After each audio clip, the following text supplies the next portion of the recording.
CCTV news के साथ मैं मीडिया वीडियो मुझे सुनते आज हम पहुंच चुके हैं सिवान जिला के सिवान सदर प्रखंड के पचखली पंचायत के अनुराग रंजन जी के यहाँ, जो भावी मुखिया प्रत्याशी है, वेल एजुकेटेड वेल ट्रेंड है। तो आइए इनसे मिलकर हम बात करते हैं कि जो मुखिया के 5 साल जो कार्यकाल समाप्त हुआ है, इसमें क्या विकास होना चाहिए और क्या बाकी लग गया है, और आप मुखिया प्रत्याशी के रूप में आ रहे हैं तो आपको किस तरह के विकास करने का मुद्दा है और मत है। तो आपका बहुत बहुत स्वागत है हमारा सीसीटीवी न्यूज चैनल में। तो सबसे पहले आप अपना नाम बताइए और ये बताइए कि जो 5 साल मुखिया का कार्यकाल जो समाप्त हुआ उसमें क्या क्या आपके अनुसार और होना चाहिए और क्या क्या हुआ है। नमस्कार, मेरा नाम अनुराग रंजन है और मैं पचलखी पंचायत से इस बार वर्तमान मुखिया का प्रत्याशी हूँ। पिछले 5 साल में मेरे पिताजी को जनता ने मौका दिया, मेरे पिताजी को मुखिया चुना था और उन्होंने अपनी तरफ से बहुत सारा प्रयास किया, सड़क बनवाई और जो भी हर संभव कोशिश की ताकि पंचायत का विकास हो। कहीं कुछ कमी रह गई होगी, अगर आगे जनता मुझे मौका देती है तो मैं कोशिश करूँगा कि उसको पूरा किया जाए। जैसे कि हम आपके पंचायत में 2 घंटे से विजिट कर रहा था, पंचायत में बहुत सारे हम प्रत्याशीगण से भी मिले और बहुत सारे लोगों से हमने बात किया, लेकिन कहीं ना कहीं आपका नाम आया कि आप एजुकेटेड हैं। हम ये जानना चाहते हैं कि आपका योग्यता क्या है, क्वालिफिकेशन क्या है।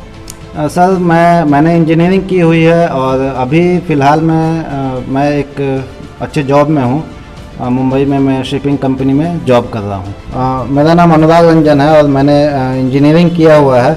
अभी पंचायत चुनाव में मैं एक पचलखी से एक प्रत्याशी हूँ और जनता से निवेदन यही रहेगा कि जो भी प्रत्याशी, तो चूँकि जितने भी प्रत्याशी हैं सभी लोग आपके सामने आएंगे, अपनी अपनी बात बोलेंगे कि मैं ये करूँगा, मैं वो करूँगा, तो किसी के बहकावे में नहीं आना है। आपके पास भी, जनता के पास भी अभी समय है, सभी प्रत्याशी को देखे सुने, उसके बाद ये सोचे कि इनका पुराना बैकग्राउंड कैसा रहा है, पहले ये जनता के सुख दुख में साथ दिए हैं या नहीं दिए हैं।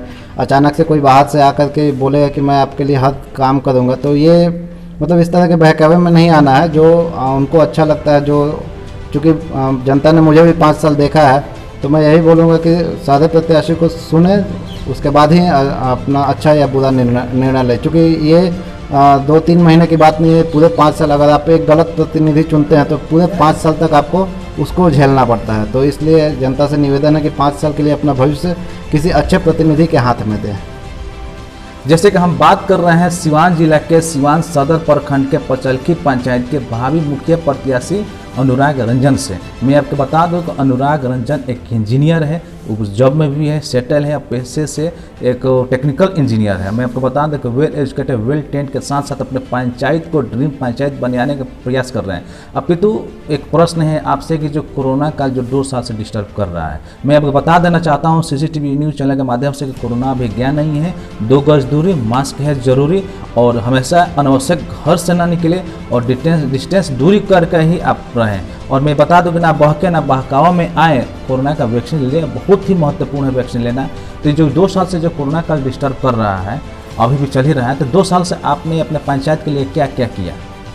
सर देखिए, 2 साल से तो सभी लोग परेशान हैं। कोरोना का समय ऐसा अचानक से आया जिसको किसी को अंदाज़ा नहीं था इस तरह की परिस्थिति आएगी हमारे देश में और पूरी दुनिया में। लेकिन चूँकि कोरोना के समय लास्ट ईयर जब फर्स्ट टाइम कोरोना का पीक में था, तो हम लोगों ने अपने तरफ से, अपने साथियों की मदद से अपने पंचायत में बहुत सारे लोगों को भोजन वितरण करने का काम किया, भोजन बनवा करके पैकेट उनके घर तक पहुंचाने का काम किया, साबुन का वितरण किया गया हर एक परिवार को, मास्क का वितरण किया गया।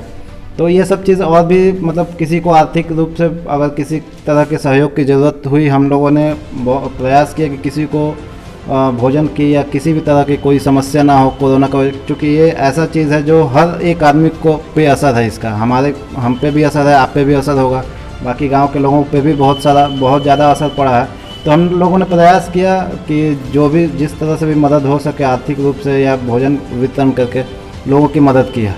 जैसे कोरोना काल में जो बिहार सरकार की जो गाइडलाइंस थी कि सबको राशन कार्ड बनवाना है, राशन कार्ड बनवाने के काम करना है, उसको जो फ्री 5 किलो राशन भी मुहैया कराना है, राशन पहुंचाना है, मास्क सैनिटाइजर बंटवाना है, तो आपने कितना राशन कार्ड मतलब मुहैया करे कोरोना काल में।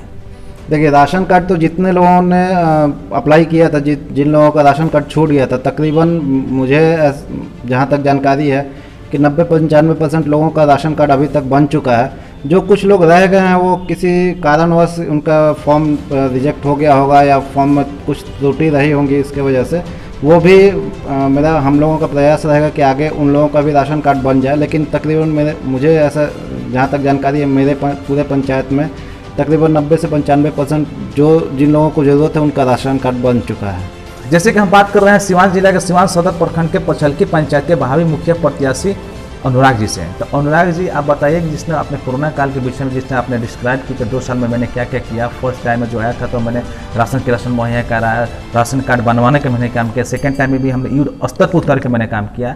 लेकिन जो शौचालय के आए दिनों समस्या है, कहीं ना कहीं शौचालय की वजह से, नल जल की वजह से, गली नली की वजह से हमारा बिहार जो है पीछे राज्य में गिना जाता है। तो अगर हम पंचायत स्तर से डेवलप करते हैं तो कहीं ना कहीं हम जिला स्तर पर जाएंगे, उसके बाद राज्य स्तर पर जाएंगे, उसके बाद नेशनल स्तर पर हमारा नाम आएगा। तो कहीं ना कहीं पंचायत स्तर पर हमें विकास करने की जरूरत है। तो आपके माध्यम से शौचालय आपके पंचायत में कितना आया और कितना अभी रनिंग में है?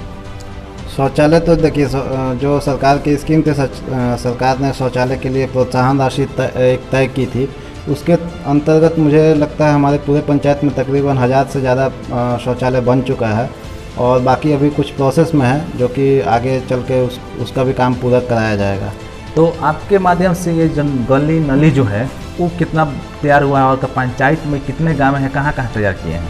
ये गली नली में के हिसाब से देखा जाए तो तकरीबन पूरे पचलकी पंचायत में गली तो तकरीबन हर जगह सही हो चुकी है। लेकिन नाली की जो बात कर रहे हैं, नाली की हमारे यहाँ समस्या है, अभी भी समस्या है। लेकिन नाली की समस्या इसलिए है कि हर जगह नाली की बनाने की स्थिति में नहीं है हम लोग। पानी निकलने का रास्ता चाहिए उसके लिए, तो नाली की समस्या है ये अभी मैं मानता हूँ। लेकिन गली की स्थिति हर पूरे पंचायत में सही है। हमारा आपको जो भी समस्या अभी है, जो भी बच गया है, तो नेक्स्ट बार जो अगर पंचायत चुनाव में आप प्रधान सेवक के रूप में अगर आते हैं, मुखिया के रूप में आते हैं, तो समस्या का समाधान करिएगा? जी बिल्कुल, मेरी यही कोशिश रहेगी कि जो भी कमी इस बार के 5 साल के कार्यकाल में रह गई हो, वो अगले कार्यकाल में अगर मौका लगता है तो 5 साल में उसको पूरा किया जाए। अच्छा, आपके पंचायत में जो पचलकी पंचायत में कहीं कहीं देखा जा रहा है कि आपका नल जल योजना का जो कार्य जो है 10% 20% करके उसको रोक दिया गया है। उस वार्ड के लोग काफ़ी परेशान हैं, समस्या का सामना कर रहे हैं। तो इसको किस समस्या का समाधान की जाएगी? नल जल का जो स्कीम है, नल जल का स्कीम जो सरकार का स्कीम बहुत अच्छा स्कीम था कि हर घर तक नल का जल पहुँचे और शुद्ध जल पहुँचे। लेकिन इस स्कीम में बहुत सारी कमी रह गई। हम ये नहीं कहेंगे कि वार्ड सदस्य की वजह से कमी रह गई, क्योंकि जानकारी बहुत लोगों को नहीं थी। ये नया स्कीम आया था, बहुत लोगों को जानकारी नहीं थी। बहुत सारे वार्ड सदस्य खुद से काम कराने में सक्षम नहीं थे, तो उन लोगों ने बाहर के ठेकेदारों से काम कराया, जिसकी वजह से वो लोग फंस चुके हैं। तो हालांकि बहुत जगह भी हमारे यहाँ काम हो भी चुका है, कुछ जगह आपको मालूम भी चला होगा काम हो चुका है।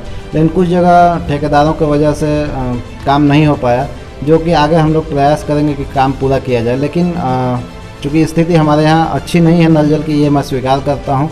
लेकिन इसमें वार्ड सदस्य या बाकी किसी की कोई कमी नहीं है, कोई गलती नहीं है। वो लोग, उन लोगों को जानकारी के अभाव में वो लोग कहीं ना कहीं इसमें फंसते चले गए।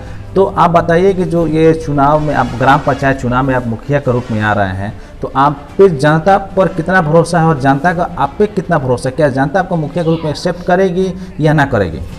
देखिए, मैं 5 साल से पूरे तरीके से अपने गांव पे रहा हूं, लोगों का मदद किया, सेवा किया है। और मैं उम्मीद करूंगा कि जनता, ये नहीं बोलूंगा कि मैं सबसे अच्छा हूं या मुझे चुनने, मैं उम्मीद करूंगा कि जनता को अपने लिए जो सही लगेगा उसको अपना प्रतिनिधि के रूप में देखेगी। नेता जो होते हैं, जो चुनाव के पहले विचारधारा तो अच्छा ही रखते हैं, लेकिन चुनाव के बाद बहुत लोग जो है देश छोड़ देते हैं, आँख बंद कर लेते हैं, कान में रुई लगा लेते हैं। तो क्या आप जब जो चुनाव जीतिएगा, मुखिया के रूप में आइएगा, तो मैंने आपकी क्या प्राथमिकता रहेगी और कौन कौन से मुद्दे पर आप काम करिएगा? देखिए, पिछले 5 साल से मैं गांव पे रहा हूं, तो मैं इतना तो विश्वास दिला सकता हूं कि आगे अगर मुझे मौका मिलता है तो मैं अगला 5 साल पूरे गांव में रह कर के लोगों की सेवा ही करना मेरा एकमात्र उद्देश्य है। और प्राथमिकता के बारे में मैं बात करूं तो जैसा कि मैं बताऊं कि जो पंचायत में मुखिया का अधिकार एक सीमित होता है, पैसा भी सीमित आता है, तो उसके अकॉर्डिंग जो भी समस्याएं होंगी उसका समाधान करने का प्रयास किया जाएगा, जो भी फंड आता है। लेकिन 1 2 3 चीज़ें हैं जो मेरी प्राथमिकता में सबसे ऊपर है।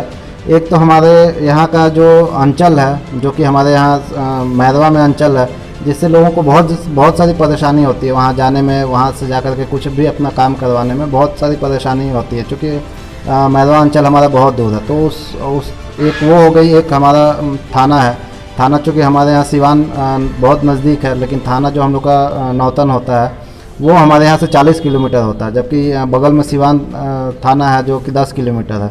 ये दो चीज़ हो गई। एक हमारे यहाँ पोस्ट ऑफिस है, जो कि हथुआ के पोस्ट ऑफिस के पिन कोड से हम लोग जाने जाते हैं। तो ये 3 चीज़ें चूँकि मुखिया के अधिकार क्षेत्र में नहीं है, लेकिन मैं भरसक प्रयास करूँगा अगले 5 साल, चाहे जहाँ भी दौड़ना पड़े, जिनसे मिलना पड़े, ये 3 चीज़ें मेरी प्राथमिकता में है कि ये 3 चीज़ हम लोग अपना सही कर लें। मतलब कि आप चुनाव जीतने के बाद आप कोशिश करिए कि जो अंचल जो आपका मैरवा में है वो सिवान सदर में आ जाए, जो थाना आपका नौतन में है वो मुफस्सिल थाना में आ जाए, जो आपका पोस्ट ऑफिस हथुआ है वो सिवान में आ जाए, क्योंकि सिवान बहुत ही नज़दीक है।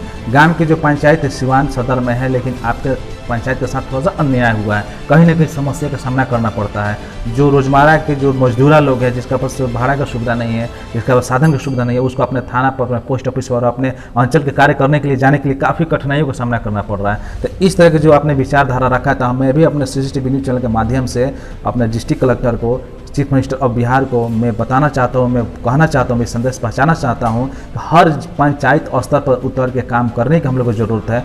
इस हम लोग जो है समाज के समस्या के समाधान करने के लिए हैं, ना कि उसको समस्या बढ़ाने के लिए हैं। तो जो पंचायत का थाना, आपका अंचल, ब्लॉक, पोस्ट ऑफिस नज़दीक है, उसको वहीं पे किया जाता है, काफ़ी अच्छा है। और ये अनुराग जी ने काफ़ी अच्छा विचार दिया है। इस विचार के लिए पूरा मीडिया बंधु के साथ साथ हमारा CCTV न्यूज़ चैनल का पूरा डिपार्टमेंट आपको बहुत बहुत धन्यवाद देती है, बहुत बहुत स्वागत करती है किस तरह का आपने विचारधारा रखा। साथ ही साथ हम बात करेंगे कि जो मीडिया बंधु है, CCTV न्यूज़ चैनल है, इसके विषय में आपका क्या मतलब विचार है? देखिए, मैं मीडिया को तो सभी लोग जानते हैं, मीडिया लोकतंत्र का चौथा स्तंभ है, और आज जितने भी अच्छे काम हो रहे हैं वो मीडिया के माध्यम से ही हम लोगों को जानने को मिल रहा है, या अगर कहीं किसी चीज़ में कमी रह गई है तो वो भी मीडिया के माध्यम से ही लोगों के सामने आ रही है। तो मीडिया का बहुत ही अहम रोल है देश को आगे बढ़ाने में, देश में कोई तरक्की में। और मैं आगे भी चाहूँगा कि मीडिया भी पारदर्शी तरीके से ऐसे काम करते रहे, ताकि हमारा देश भी आगे बढ़ते रहे। कहीं कमी है उसको सामने लाए, जो अच्छा काम हो रहा है उसको लोगों तक उस काम को पहुंचाए। तो मीडिया के लिए हमारी शुभकामनाएं है, और मीडिया को पारदर्शी तरीके से ऐसा ही काम करते रहना चाहिए। जैसे कि हम बात कर रहे थे सिवान जिला का सिवान सदर प्रखंड के पचलकी पंचायत के भावी मुखिया प्रत्याशी अनुराग रंजन से, जिन्होंने बहुत सारे अपने मुद्दे पर बात किया, बहुत सारे ऐसे पॉइंट है उस पर उन्होंने बात किया, विजुअलाइजेशन दिया कि नल जल योजना के विषय में बात किया, इन्होंने शौचालय के विषय में बात किया, राशन के विषय में बात किया। जो भी छूट गया है वो नेक्स्ट बार अगर प्रधान सेवक के रूप में ये आते हैं तो हर समस्या का समाधान करने की कोशिश करेंगे। और चुनाव के बाद उन्होंने जो अपने मुद्दा रखा, प्राथमिकता जिसको देंगे वो है कि जो अंचल है सिवान सदर में लेकर आएंगे, जो मैरवा है, जो थाना नौतन में है वो सिवान में लेकर आएंगे, मुफस्सिल में लेकर आएंगे, जो काफ़ी आसान होगी। जो इनका पोस्ट ऑफिस हथुआ में है वो सिवान में लेकर आएंगे, ताकि इनके पंचायत के जितने भी सामान्य नागरिक है उनको सेवा उपलब्ध हो सके। सबसे पहले है कि अगर एक बेर नहीं खाते हैं और हमारे पास साधन अवेलेबल रहता है तो कहीं ना कहीं साधन के अनुसार से बहुत सारे समस्या का समाधान कर सकते हैं। उसके माध्यम से हम बहुत सारे भूखे को हम लोग ठीक कर सकते हैं। तो बहुत ही आपका सराहनीय विचार है, काफ़ी आपसे बातचीत करके हम लोग को अच्छा लगा। इसी के साथ मैं CCTV के साथ media bureau mister Sundev, bureau report Siwan. Thanks.